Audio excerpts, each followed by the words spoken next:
Ringing up Christopher Browell.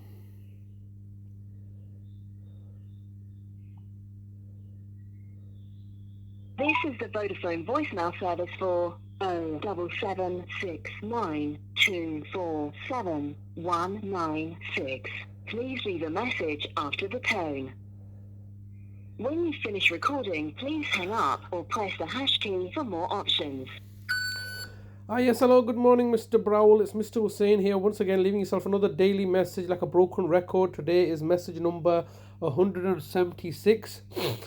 176, and I've left you 175 previous messages from the 31st of August 2023, and today is the 24th of February, Saturday the 24th of February 2024, and the time is around about 11:15, and this is now, it's now been 200 days. 200 days that you've kidnapped my brother from my care since the 8th of August 2023, and without giving me any further information of where he is or what kind of conditions you're holding him under, but most importantly, what legal framework you've used to abduct him in this manner. It simply seems to me it's just pure gangsterism. You've come down and instructed the police to come down and arrest me for the distinct purpose of looking to abduct my brother and find any evidence that you could have neglected.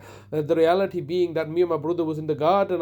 My brother was in the garden when I got arrested, and there was no need for you to come into the house, but you wanted to come into the house knowing the fact that you had all taken all the money, you had sabotaged all access to my brother for his benefit money, you have also sabotaged his access to healthcare services, so you wanted to understand how we're still surviving under those circumstances, considering the fact that you, the local authority, had done everything in your power to sabotage my caring abilities, because I told you I'm charging £1 million a week because for the care that you have a duty of care too, and you and your seniors were ignoring me. And when I lodged the complaints against yourself, because quite clearly nothing was being resolved, it had taken 2 years since your involvement in this case, I believe in October or November 2021. But prior to that, there had been 2 years since his discharge into my care in December 2018 and January 2019, going back all that time. Nothing was being resolved. Whether you're not doing anything to resolve the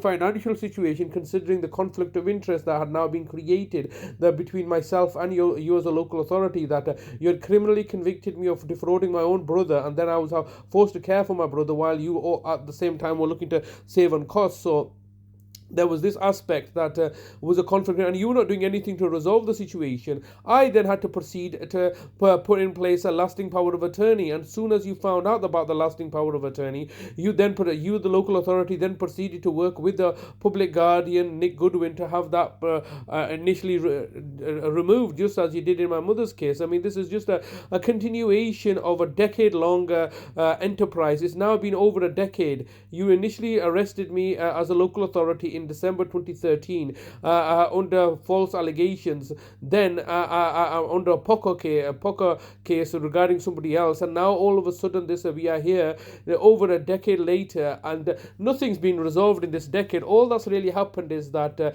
you've looked to target and victimize me and my family under your guise as a local authority, being benevolent and kind, when the reality is you have been malevolent and malicious and vindictive and torturing us, literally torturing us to death.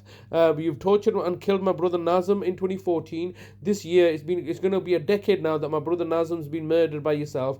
You've then murdered my mother in January 2022, and in August 2023 you've kidnapped my brother and won't tell me where he is. And this is just a continuation of a saga that's been ongoing for maybe 20-30 years or more. You, the local authority, cannot do your jobs properly, and therefore what you do is you play cover up and put up fake facades, and obviously me and my family's suffering is a clear contradiction to the lies that you are peddling. Today is another lovely sunny day. My brother should be home. I should be taking him out. I should be helping him rebuild his confidence, which you have no doubt set him back to such a degree that he's no doubt fully isolated, alone, and depressed, and psychologically being tortured, while you at the same time look to plunder and profiteer from his finances and dissipate his funds, so he's left with nothing. Just like in my mother's case, you left her with a £50,000 the legal costs. Also, you could plunder and profiteer from this. This is completely ridiculous, Mr. Browell, and you as a local authority should engage with me and try to tell me what's going on here. At least let me see my brother. This is cruel and vindictive. Please get back to me.